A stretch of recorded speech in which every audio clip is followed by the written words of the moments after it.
Thank you so much, sir. Let's appreciate him once again. Allow me to welcome Professor Chitiga to make a closing remarks.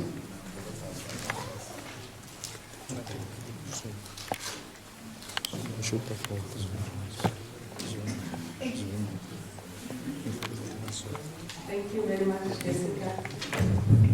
Thank you, colleagues. I am really actually very honored to be here for the 3 days during this seminar stroke conference. To me, it was almost like a conference, in fact. I want to thank, first of all, just Dr.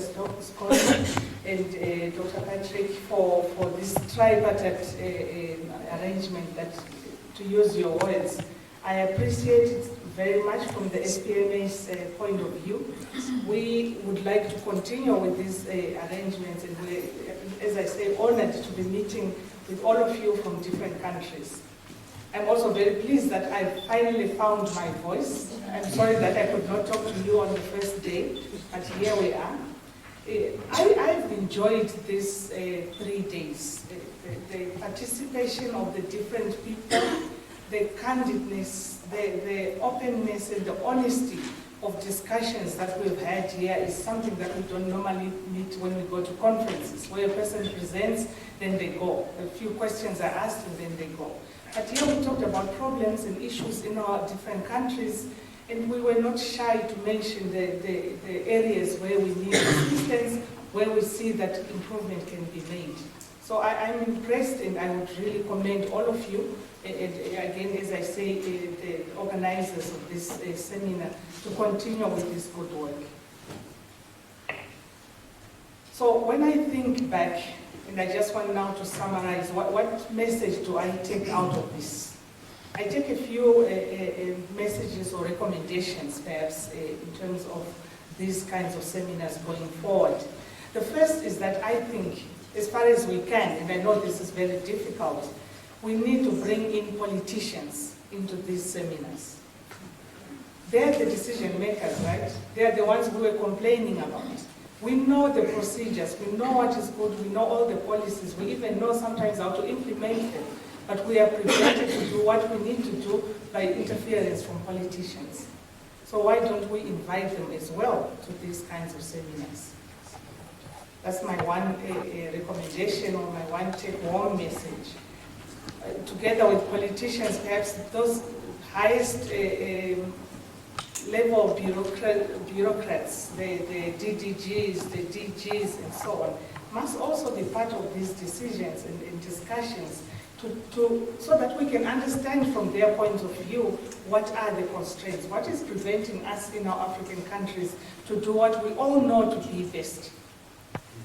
The second, perhaps very close to my heart message that I would like to take home, or at least share, or at least recommend, is if you are in your departments and you are somewhat head of HR or an important person where you are working, okay? So important in the sense that you have people under you, and you are not taking them for training and retraining, then I would say that the problem is starting with you as the head of department. And why? Because from here we were told many times throughout each of these presentations the importance of training, the importance of competencies. And it's not only in this seminar that we hear this. I hear this every time I go to a public administration and management discussion, conference, and so on. The complaint is always of a lack of capacity. So therefore, we need to capacitate people. And this is where, for instance, people like us in SPMA come in. We are here to train people, to retrain, whether it be full degrees, as my colleague David was talking about on the first day, or in terms of short courses, or just linking yourself to your understanding of the training that you did 10, 20 years ago. We have to continue training. Fourth revolution with SDGs, with technology, things are moving really fast. We need to catch up. So this is really an appeal from myself to yourselves, and perhaps through Dr. Scott, let's do something to enable further training of our people in Africa.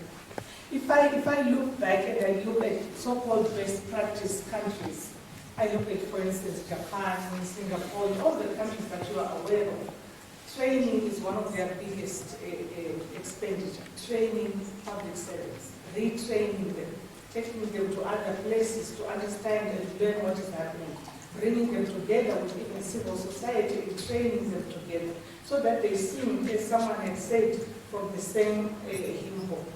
We need to do this, and I feel very strong. Lastly, my recommendation or my point is that let's, through AAPAM once again, through you, Dr. Sokela, let's continue with this networking and let's make it alive. So what do I mean by this? We have technology. I don't know if we have a discussion group. We should share emails, at least for those who have nothing to hide. Share contacts, continue to talk to each other, create a Facebook, Twitter, or whatever account that we continuously debate these issues. So you go to your country and you start thinking about statistics, and then we bring it into a discussion group. You start thinking about my own passion from my presentation with my student yesterday, cost-benefit analysis, monitoring and evaluation. If you have such an issue going on in your country, we can share ideas freely. So let me leave it to the Secretariat to say, let's make this alive. Let's not live here with one card here and another contact card, which we then throw away and nothing happens on that. Let's continue with our discussions, but let me just thank you again for coming and again expressing from the SPMA's point of view that we are honored to be part of this family and want to continue to be part of your family. So please, let's continue communicating, let's continue networking. Thank you.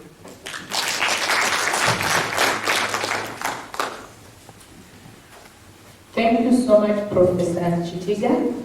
I want us to appreciate her in a different way, in Kenyan style, the provincial administration style. So I will invite Mr. Dube to tell us the provincial and the old provincial administration style. Thank you so much. Provincial administration style, whether you want to give the panel style an applause, you actually have to warm up the heart the way it's doing, you know? Let me see.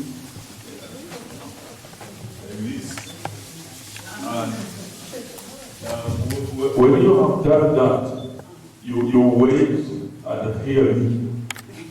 And hear me say. So when I say one, you give a whole one. And now that's the way we thank good people in Kenya. People who are in positions of leadership. People who are in positions of responsibility. People who are, initiators of good things for others to learn. So, Professor, we want to thank you, and we really want to thank you, the Kenyan style. Dr. Scott knows it. So, but unfortunately, I'll say it in Swahili so that it's really the Kenyan, because we don't say that in English. Tunasema moja